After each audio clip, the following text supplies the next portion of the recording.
In this Diablo 4 Charge Barbarian Leveling Build for Vessel of Hatred or 2.0, works for both, I'll teach you how to make an easy to play and powerful Charge Barbarian build with few gear requirements, good damage, and excellent growth to carry you all the way to Torment I and beyond.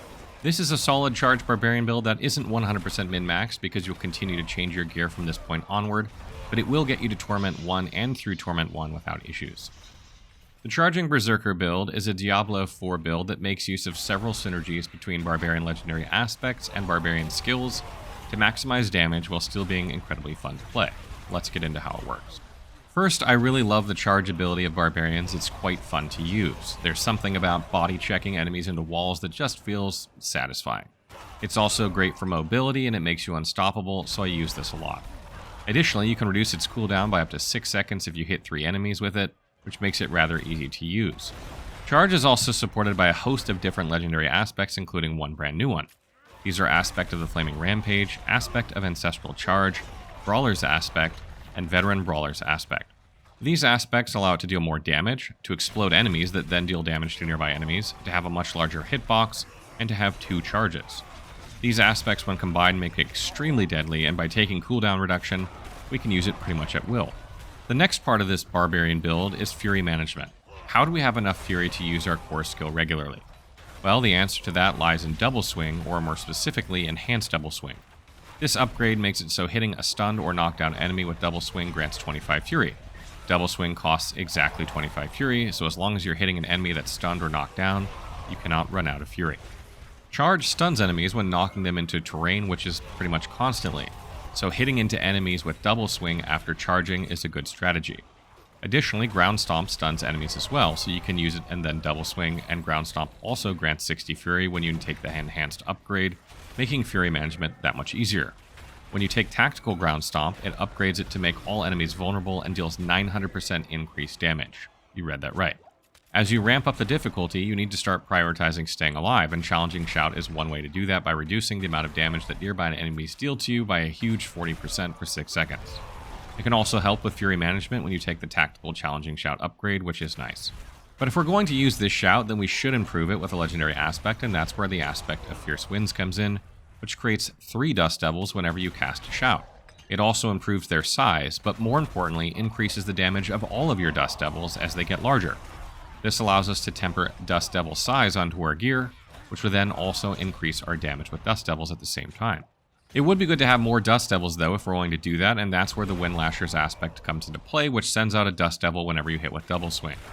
Additionally, the Devilish aspect will send out 2 Dust Devils whenever we generate 100 Fury. Starting to see the synergy? So now you send out Dust Devils whenever you use Double Swing, which should be after Charge or Ground Stomp for Fury Management purposes, and also whenever you use Challenging Shout.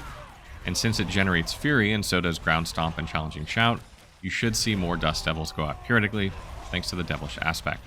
Sounds pretty good, right? But wait, there's more. Since we're using the Unconstrained key passive, we need to find a way to be berserking all the time in order to always have that 60% damage bonus, and to be able to make the most of the aggressive resistance passive. Well, there's the aspect of Anger Management, which allows us to maintain berserking as long as we stay above about 50-ish Fury, which you can use if you wish. But I like to use the Bear Clan Berserker's aspect since it reduces Brawling skills cooldown when you kill enemies while berserking. Both Ground Stomp and Charge are both brawling skills with this setup, so both will be effective and both generate 3 seconds of berserking when used thanks to the Battle Fervor passive. So it's a feedback loop. Use them to kill things and berserk, reduce their cooldown, use them again to continue to berserk. And lastly, Aspect of Berserk Ripping deals up to 60% of your direct base damage dealt if you're using it on a 2-handed weapon, while berserking as bleed damage over 5 seconds. Well, Charge is direct damage, Ground Stomp is direct damage, Double Swing is direct damage, so that works extremely well. But wait a second, aren't Dust Devils direct damage too? Why, yes. Yes, they are.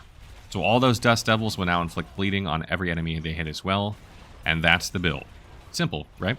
I then use Call of the Ancients for some burst damage when I need it, which is rare but happens. It's great for helping to melt bosses since this build focuses a lot on AoE damage, and it's just nice to whip up some extra damage on demand.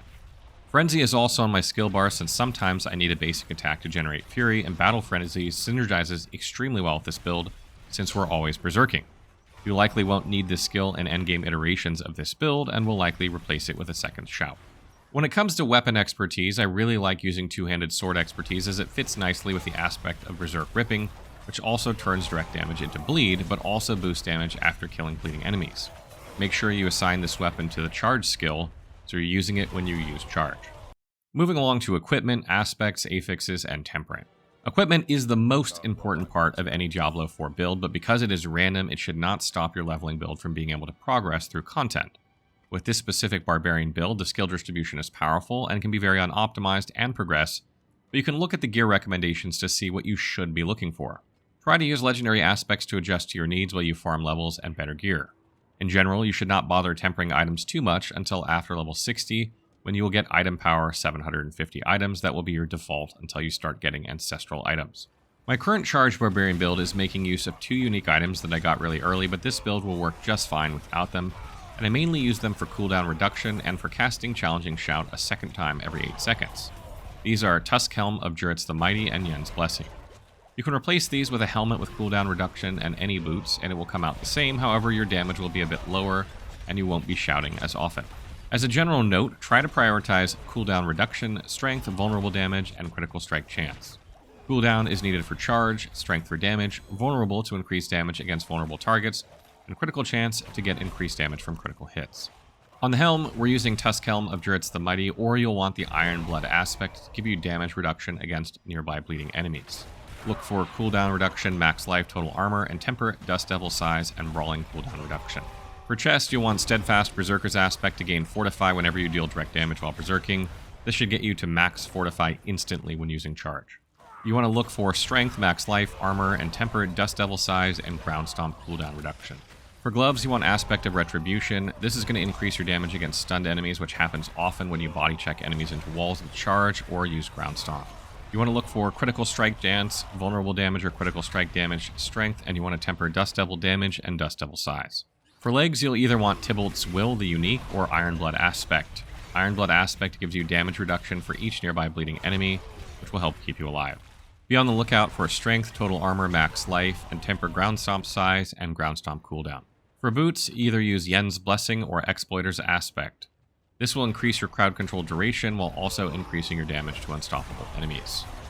Take movement speed, strength, and maximum life on them, and temper Dust Devil size and Ground Stomp cooldown reduction.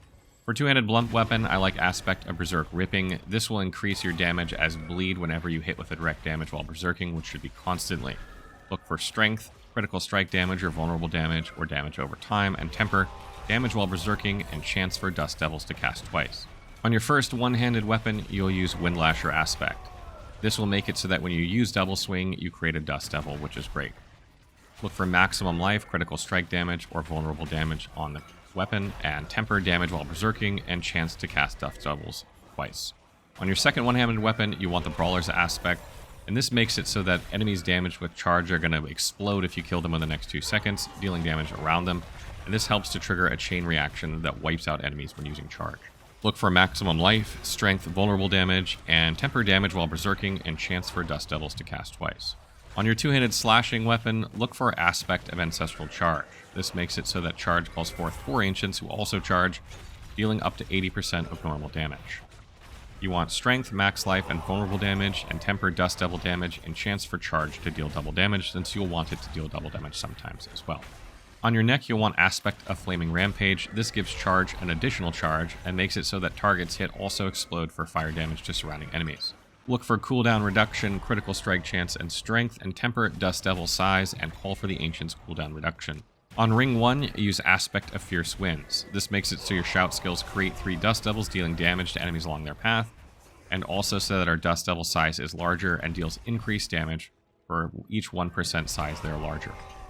Also look for critical strike chance, vulnerable damage, and critical strike damage on your ring, and temper, brawler cooldown reduction, and Dust Devil damage. On Ring 2, you can either use Bear Clan Berserker's Aspect or Aspect of Anger Management. Either will work fine here, and look for the same bonuses on your ring. For gems or runewords on weapon, you'll either want emeralds to increase your critical strike damage, depending on how much critical strike chance you have, or sapphires for vulnerable damage. On armor, you want rubies for strength, and on jewelry, you want diamonds or other specific gems to shore up specific resistances. Final tips. This Diablo 4 Charge Barbarian Leveling Build is intended to get your feet wet with the class and allow you to have fun exploring areas of the game and starting activities.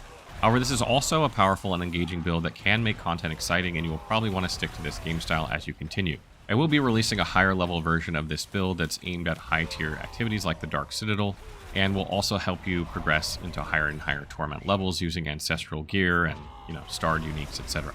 However, if you want to continue this build and begin your Paragon progression, you'll definitely want to work towards the Hemorrhage, Blood Rage, Decimator, and Bonebreaker Paragon boards, and use the Blood Feeder, Brawl, Disembowel Ire, Twister glyphs. So that wraps up our Charge Barbarian Leveling Build guide for Season 6 that focuses on charging at will and berserking 100% of the time, but absolutely decimates content.